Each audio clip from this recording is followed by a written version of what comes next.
Good morning সবাইকে। আজকে আমরা সবাই এখান থেকে এই হোটেল থেকে চেক আউট করে চণ্ডীগড়ের দিকে যাচ্ছি। তো চলেন। এখন বাজে সকাল 7টা, চারিদিক খালি। আমরা যাচ্ছি,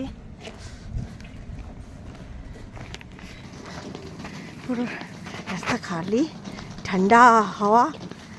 এবার আর আমাদের বরফ দেখা হলো না, তো এরপরের বার সিমলা বা মানালি আবার বরফ দেখার জন্য যাব। সদ্রিজা বরফ দেখতে পারিনি, খুব মজা এসেছে। তাই একটু মন খারাপ হয়েছে খালি। না, আমার হয়নি। তাই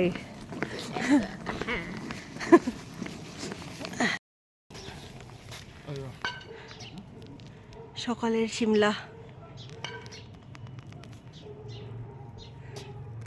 সদ্রিজা হাঁপিয়ে গেছে, ওর পিঠে ভারী ব্যাগ, আমারও পিঠে ব্যাগ, কিন্তু সকাল 8টার আগে লিফট খুলবে না, তো আমাদের অনেকটা হাঁটতে হচ্ছে হোটেল থেকে। তো ভারী ব্যাগ নিয়ে রাস্তা চলা।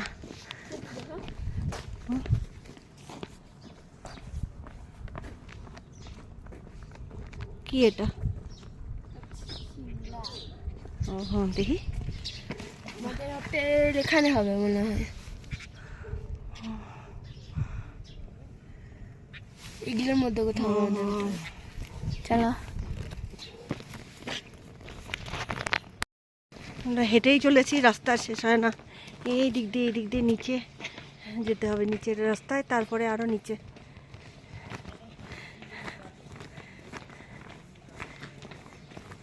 এত জিনিসপত্র কেনার জন্য ব্যাগও ভারী হয়ে গেছে। আমরা উপর থেকে নেমে আসলাম, ধীরে ধীরে এখনো আরো হাঁটতে হবে। আমরা রওনা হয়ে গেলাম সিমলা।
আমরা সকালের খাওয়ার জন্য নামলাম, পুরো মাথা ঘুরে গেছে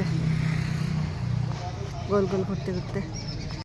এখানে আলু পরোটার সাথে দই টই কিছু দেয়নি, শুধু বাটার, প্রচণ্ড নরম আলু পরোটা। আর এত বড় 1 কাপ চা বলা হয়েছিল, এখানে 1 গ্লাস চা। আমরা চণ্ডীগড়ে চলে এসেছি, আমরা যাচ্ছি সোজা স্টেশনে যাব। আমাদের 12টায় ট্রেন আছে।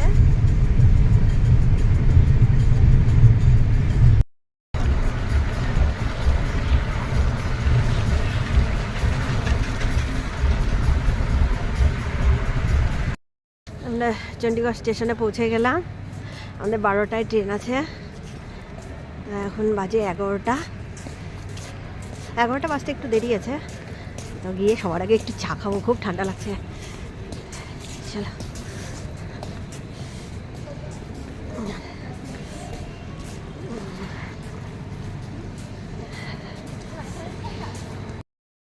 এখানে আমরা 2 নম্বর প্ল্যাটফর্মে যাচ্ছি এদিক দিয়ে। এখানে আমাদের শতাব্দী ট্রেন, তো হ্যাঁ 12টায় ছাড়বে। এখন 11টা বেজে গেছে। যাই, বারবার চা খেয়েও ঠান্ডা কমছে না, অনেকবার চা হয়ে যাচ্ছে। সদ্রিজা মাঝে মাঝে একটু একটু করে চা খাচ্ছে। হ্যাঁ একটু খেলে কি হবে ঠান্ডার মধ্যে। চলো সিঁড়ি দিয়ে নামা। এই যে আমাদের ট্রেন। এখানে আমি আর সদ্রিজা রেল লাগেজ সব উপরে রাখা, আর এদিকে সৌদি।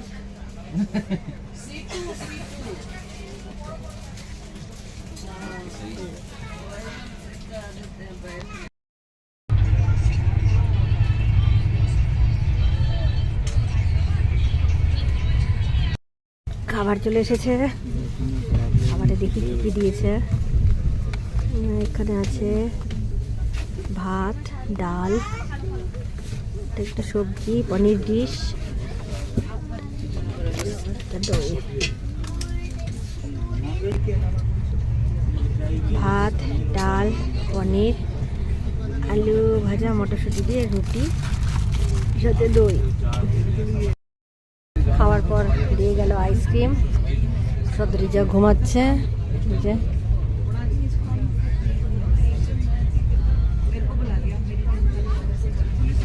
বাইরে পুরো মেঘলা, একদমই রোদ নেই।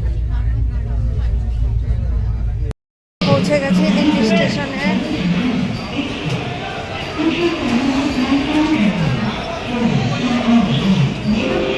এসেছি রেলের গেস্ট হাউসে।